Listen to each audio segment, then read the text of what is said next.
విషయానికొస్తే ఇందాక మీరు చెప్పారు పార్లమెంట్ స్థానాన్ని నుంచి పోటీ చేయాలని ఉంది అని.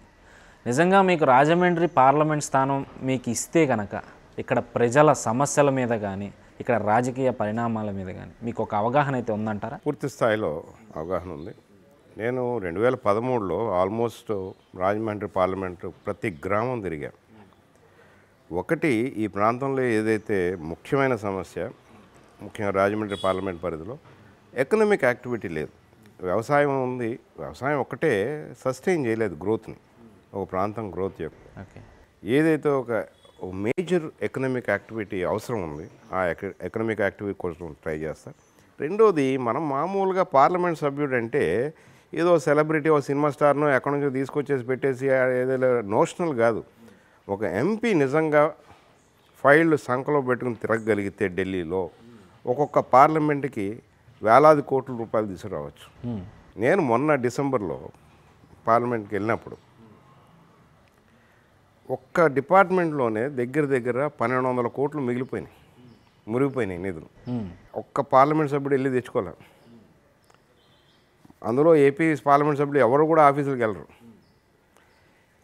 ఆ విషయం మీద పూర్తి అవగాహన ఉంది. దాంట్లో భాగంగా మొన్న నేను ఏదైతే రబ్బర్ బోర్డు ఇక్కడ ఆదివాసీ మన మారేడుమిల్లి మండలంలో ట్రైబల్స్ కోసం అప్పట్లో రబ్బర్ ప్లాంటేషన్ చేశారు. ఆ ఆఫీస్ని షిఫ్ట్ చేసేయడానికి అన్ని ఆర్డర్స్ రెడీ అయిపోయినాయి. పర్లాకిమిడి ఒరిస్సా. నేను అది తెలుసుకుని నాకు ఇక్కడ రిప్రజెంటేషన్ వస్తే నేను తీసుకెళ్ళి పార్లమెంట్లో సురేష్ ప్రభు గారికి రిప్రజెంట్ చేస్తే ఆపగలిగా. ఆ ఆఫీస్ ఇక్కడే ఉంచారు. అంటే పార్లమెంట్ సభ్యుడు చేయగలిగింది చాలా ఉంటుంది. కేవలం ఉత్సవ విగ్రహాల్లాగా ఉంటాయా, ఎవరు ఏం చేయలేరు. మన వాళ్ళు కూడా అక్కడ, నేను ఇక్కడ లోకల్గా అందుబాటులో ఉండే వ్యక్తిని, నిరంతరం స్థానికంగా ఉన్నప్పుడు కాబట్టి, ప్లస్ ఈ ప్రాంతంలో ఉన్న ఏ విధమైన యాక్టివిటీ కావాలన్నా ఢిల్లీ నుంచి తెచ్చుకోగల స్థాయిలో ఉన్నాను కాబట్టి అందుకని ఖచ్చితంగా ఇస్తే అవకాశం చేస్తా.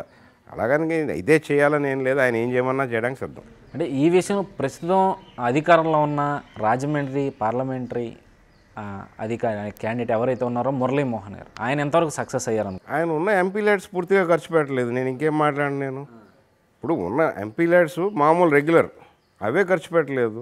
ఈ పార్లమెంట్ ఎలా ఇంప్రూవ్ అవుతుంది?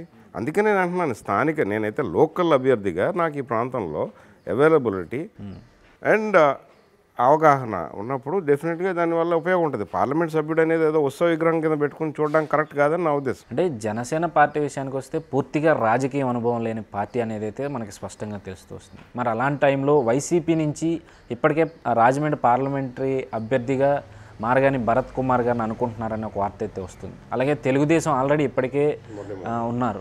మరి ఇది రెండు పార్టీల అభ్యర్థుల్ని తట్టుకొని మీరు ఎంతవరకు నిలవగలరు అనుకుంటున్నారు? తప్పకుండా నేను యుద్ధం చేయడం తెలుసు. నాకు రిజల్ట్ గురించి నేను ఆలోచించే వ్యక్తిని కాదు. యుద్ధం చేసేటప్పుడు మాత్రం పూర్తిగా కాన్సన్ట్రేటెడ్గా చేయగలను.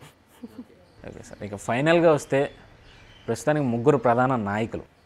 ఒకటి తెలుగుదేశం అధినేత చంద్రబాబు గారు, రెండు వైసీపీ అధినేత జగన్మోహన్ రెడ్డి గారు, ఇక మూడు జనసేన అధినేత పవన్ కళ్యాణ్ గారు. వీళ్ళ ముగ్గురు గురించి చెప్పాల్సి వస్తే ఒక్క ముక్కలో ఏం చెప్తారు? చంద్రబాబు నాయుడు ఏం మాట్లాడుతున్నారో, ఇవాళ ఏం మాట్లాడతాడో, రేపు ఏం మాట్లాడతాడో ఎవరికి తెలియదు.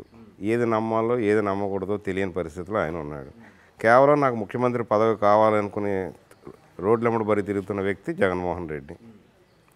పవన్ కళ్యాణ్, నేను ఇవాళ ఒక దీర్ఘకాలిక రాజకీయాల్లో ఉండడానికి వచ్చాను, నేను ప్రజల కోసం పనిచేస్తానని వచ్చిన వ్యక్తి పవన్ కళ్యాణ్.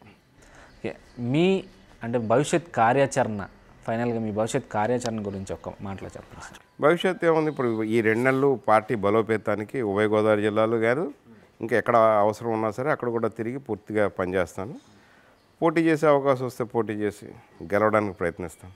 మీ తరపు నుంచి రాజమండ్రి ప్రజలకి ప్రస్తుత రాజకీయాల గురించి చెప్పాలంటే ఏం చెప్తారు? పార్టీల కంటే కూడా ముందు చూడండి, ఏదైతే మీ డబ్బులు ఇవాళ రేపు పొద్దున్న అధికారంలోకి వచ్చిన తర్వాత దోచేసుకునే వాళ్ళు, మిమ్మల్ని పట్టించుకునే వాళ్ళకి మాత్రం ఓటేయచ్చు.